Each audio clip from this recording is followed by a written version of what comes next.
जम्मू काश्मीरमध्ये बीएसएफचे जवानही देशवासियांच्या प्रमाणे रंगामध्ये रंगलेले पाहायला मिळाले। पूंछमध्ये जवानांनी मोठ्या उत्साहात होळी साजरी केली, एकमेकांना रंग लावला। होळीचा उत्साह द्विगुणित करण्याचा प्रयत्न जवानांनी केला आणि तो सुद्धा खास हिंदी गाण्यांच्या तालावर।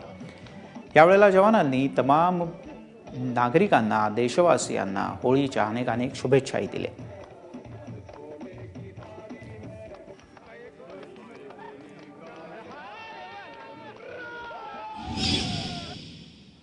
भारत बांग्लादेश सीमेवर होळीचा सण तक हम लोग तैनात हैं। आप लोग बिल्कुल चिंता न करें और बिल्कुल सुरक्षा के बारे में हम लोग मुस्तैद हैं, मुस्तैद रहेंगे। हमारी ओर से सभी देशवासियों को होली बहुत बहुत मुबारक हो और साथ ही दुश्मन के साथ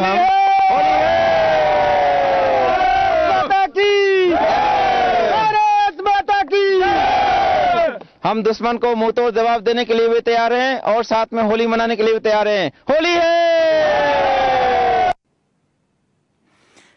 भारत बांग्लादेश सीमेवर सुद्धा होळीचा सण मोठ्या उत्साहात साजरा करण्यात आला। आगरतळा अखवारा या महत्त्वाच्या चेक पोस्टवर भारतीय जवान आणि बांगलादेशच्या जवानांनी एकमेकांना मिठाई वाटत होळीच्या शुभेच्छा दिल्या, तसंच रंगही लावला। सीमा भागात सहकार्य वाढवण्यासाठी होळीचा सण महत्त्वाचा असल्याची भावना दोन्ही देशाच्या सैनिकांनी व्यक्त केली।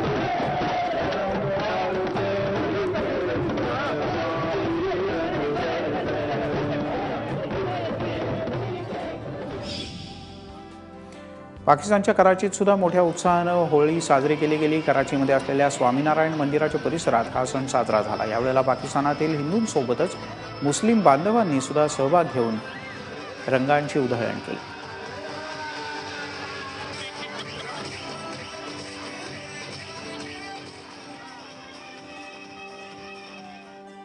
होली का त्यौहार खुशियों का त्यौहार होता है। इसमें हम एक हफ्ते से तैयारी करते हैं, हम रंग लेते हैं और स्पेशली इसके लिए वाइट ड्रेस बनवाते हैं जिससे वो कलरफुल नज़र आए ड्रेस। मज़ा आता है, खुशियों का त्यौहार होता है। इसमें बुराई का नाश होता है और सच्चाई की जीत होती है। होली में बहुत अच्छी लगती है। हमारा ये बहुत अच्छा फेस्टिवल होता है। हम सुबह से निकलते हैं, कलर्स लगाते हैं, डांस करते हैं और बहुत कुछ करते हैं और हम एक दूसरे को कलर लगाते हैं, सब कजिन्स, और बहुत इंजॉयमेंट होती है।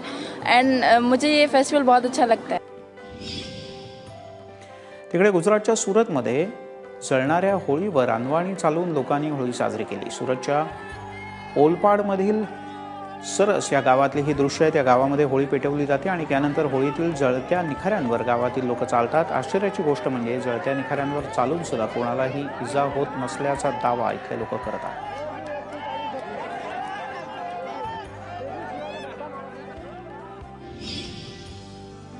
वाराणसीमध्ये सुद्धा मोठ्या उत्साहात होळी साजरी होताना पाहायला मिळाली। गंगेच्या तीरावर आणि वाराणसीमधल्या गल्लोगल्ली पर्यटकांनी सुद्धा मोठ्या उत्साहात होळीचे रंग उधळले। वाराणसीसारख्या धार्मिक ठिकाणी भक्तीचे रंग जल्लोषात उधळून होळी साजरी केली जाते। इतकंच नाही तर गाण्यांवर ठेका धरत अनेकांनी मोठा जल्लोषही केला।